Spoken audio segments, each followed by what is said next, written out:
Good evening, Seneca Valley. My name is Alex Osman alongside Gio Salsa. Today is a very big day. It is the last edition of the Seneca Scout for us seniors. It's a bit of an emotional day, but we're going to get into it right now with some local, national, and international news. Let's get right into it. So we begin tonight by acknowledging the accomplishments of two of our very own Seneca Scout members. Evelyn Vogel and Ethan Bannon both won awards this month at the annual DMAC Student Video Festival sponsored by Robert Morris University. Evie won in the news package category for a video detailing the changes to snow days this year, which was shown on this program last 9 weeks. Ethan's senior project film called Opus won in the digital cinema category. Robert Morris has been holding the contest for nearly 25 years, and dozens of schools from Western Pennsylvania participate each year. Even during a rough year, SVTV students were able to produce some great work. In other SV Awards news, the Academic Awards presentation was held on Monday night honoring seniors who earned scholarships from around the community. Athletic, academic, and service scholarships were awarded to members of the class of 2021. Ranging from $500 to $1,500, students earn these scholarships by giving back to the community through activities such as helping with special needs children, through athletic leadership, and through academic prowess. Several students earned multiple scholarships, such as Alex Porter, Aiden Kuchma, and Faith Kondrick, and many more. The students were presented with plaques, certificates, and a few even received trophies on top of their monetary awards. All right, it's the end of the school year. Summer's almost here, and people are loosening up, right? And with all that, you still may have noticed that some students are walking in the halls in suits. Let's check in with Will to see what's going on. Over the past month, CHS argument classes have been preparing for their mock trials, which have taken place over the past week. We look more into detail with teacher Mrs. Plotnicki. So mock trial is actually a competition that's held at the state level. We actually do have a competitive team here at Seneca Valley, but in the terms of the argument class, mock trial is a unit that we do as a part of Argument 2 that gives the students an opportunity to play roles as both the lawyer and a witness, and to really see how a criminal case or a civil case comes together. And of course, they also have to argue their side or their narrative, so that's how it becomes a part of the argument class. The type of preparation that the students need to do for mock trial is really pretty extensive, and lawyers really need to think about the entire case as a whole. They are encouraged to focus in on the witnesses that they will be directly questioning or cross-examining.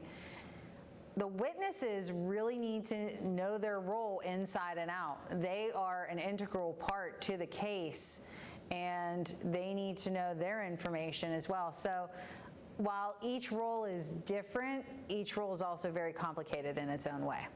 Preparation for mock trial really changed this year being virtual, because some of our lawyers were virtual, some of our witnesses were virtual, and then if you had a person who, a student who was in person and they were working with a virtual student, you had to hope that they were, completing their questions well, working with each other and practicing. But I do think that the virtual learning aspect did offer quite a challenge with the mock trial this year. Everything just from getting the technology just right to help out even the guest judges that we have come in, to really helping the students get through the unit together. When some students are in person and some are virtual, it does make teamwork a bigger challenge than if the entire team is here and can work together in class. I think mock trial is a valuable experience for students because it really helps them to problem solve and think on their feet, especially the students that play the role of the lawyers. Same thing though with the witnesses. They really, when they're under cross-examination, they know what to expect when they are being directly questioned by their lawyers. But when they're in a cross-examination, they still need to show that they know their information and are able to answer and still maintain the team's goal, or that side's goal of making sure that their witnesses and their story, the ultimate goal is to either win the case. So they're still working and they're still thinking on their feet, and that ultimately is truly the best lesson that they can learn in terms of problem solving, working together, and being able to think rationally and logically, at that moment. Thank you for that inside look, Mrs. Plotnicki, and a great job to all of our CHS argument students with their mock trial over this past week. This is Will Scabloni with the Seneca Scout. Thank you for that, William. Now we move on to a historic victory in Pittsburgh. State Representative Ed Gainey defeated incumbent Bill Peduto in the Democratic primary this Tuesday, putting him on the path to becoming Pittsburgh's first black mayor. Even though there were no candidates on the Republican ballot, it is possible that an independent could challenge Gainey in the general election. This is the first time since 1933 that a challenger has unseated an incumbent mayor in Pittsburgh since 1933. Said that, signaling a shift in the city's politics. And on to state politics, with summer rapidly approaching, students are happier than ever to put the crazy school year behind them. However, a potential state bill may give parents the ability to make their children repeat a grade. This change is being pushed as a result of the pandemic and the learning loss associated with it. As Brian White, the Butler Area School District Superintendent, explains, it's not simply an academic issue, it's an emotional issue. But how do the students feel about this? Pennsylvania is trying to pass a bill where parents can choose if their kids have to repeat this year. Would that upset you if your parents chose to do that? Yes, a lot. Because I would not want to redo this year. I mean, it would upset me if my parents did that to me, but I think that freedom of choice is a good thing. So I think that there should be that option. But I think you would probably need the students' consent as well. I kind of want to move forward, and that would make me feel I don't know, the odd man out. Absolutely, I would be upset because next year I have the opportunity to start my 4-year career at the greatest academic institution on earth, Pennsylvania State University, and I would absolutely hate to have to delay that by any means. I mean, yeah, I want to graduate, so I would be pretty upset if my parents chose to hold me back this year. We'll see how that plays out soon enough. As high school journalists, it's our duty to report news in a straightforward manner.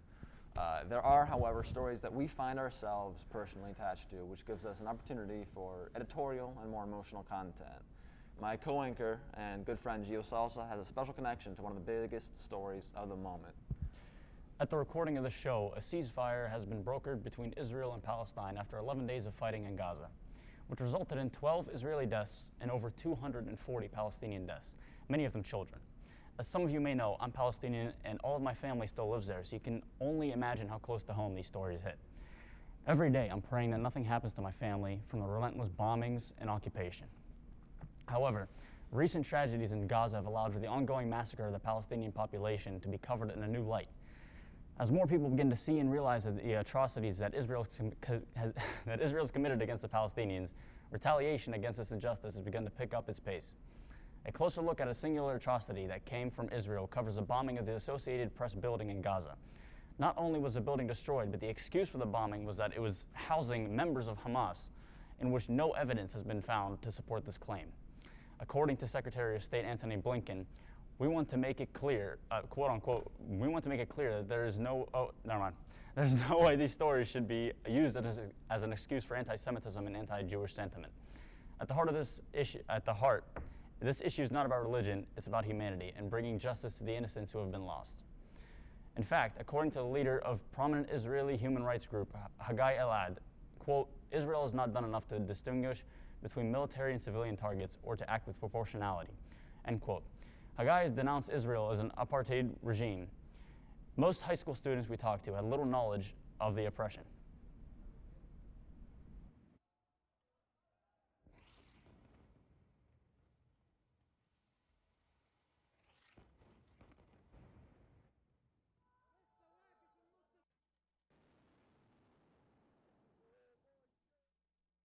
What do you know about Palestine and Israel?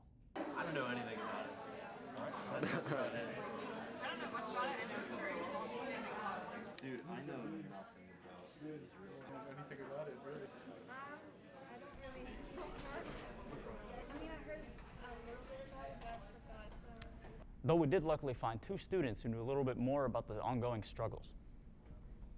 They're basically like, okay, we think that Jews have a right to our land, so we're going to give it to them eventually. And so there's small amounts of Jews that go over and control the numbers, but nothing massive.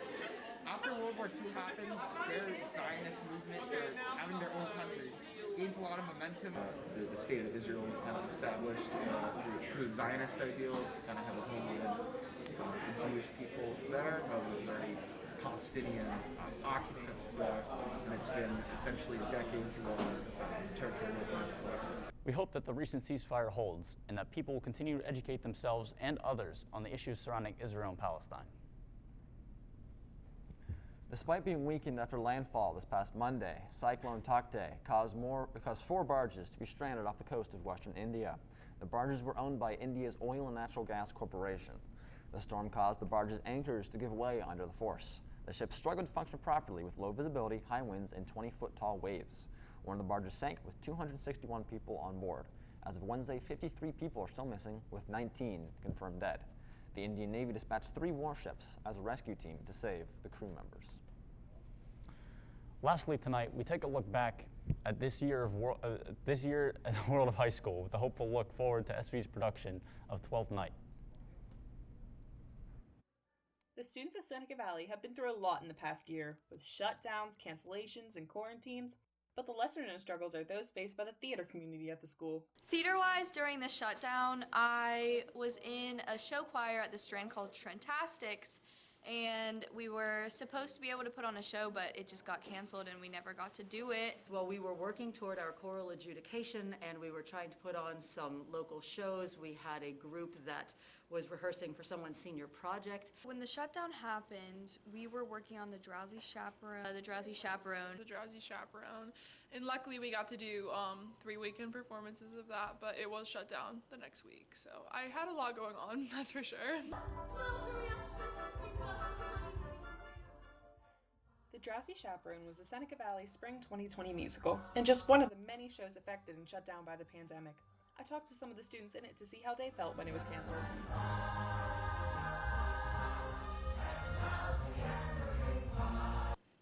At first I didn't believe it. I just didn't believe that it was actually shut down. At first, it didn't really affect me because I was just kind of cool with having a break. Little did we know we'd be gone for almost a year. After a long quarantine-filled summer, the school reopened and the theater community had a chance for redemption for their half-canceled show. Except they were unaware the fall show working would go through similar pandemic-related hardships. Working the musical was shut down in November because the cast was in Tech Week and all of this sound equipment was rented and we were just putting on the finishing touches, and then the school district realized that they could not stay open. So when the school district shut down, that shut down the show. And the cast was disappointed, but they knew that if the school reopened, we'd be okay. And we had to wait for the approval to get reopened. So when the school opened in January, we had to wait till February to reopen the show, and then we did. And the cast was amazing. They put it all together and they worked from February to March, and the show was perfect. In fact, even better than it was in the fall. And then, during the show, we got shut down again, but this time it was because of a very specific case of COVID, not because the school shut down. So we shut down because of direct contact and making sure we kept the cast safe. And so finally, the cast is going to be able to simply record the show because at this time, live audiences aren't allowed inside the auditorium. If you have to crawl, you give them one thing, Since then, the working cast has recorded their show and is working on editing it to release to family and friends, giving hope to Seneca's upcoming spring musical, 12th Night, and theater communities around the world in this new age of performing.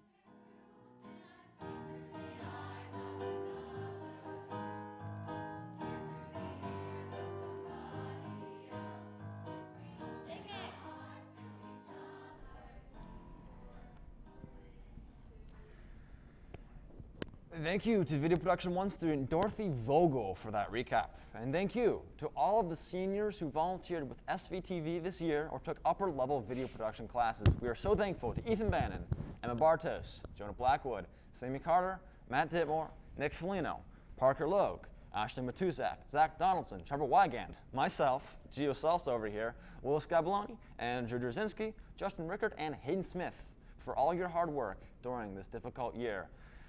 And with that, I say to you, goodbye. I've been Salsa, the Seneca Scout, for the last time. Goodbye. Thank you for tuning in and watching all of our stuff.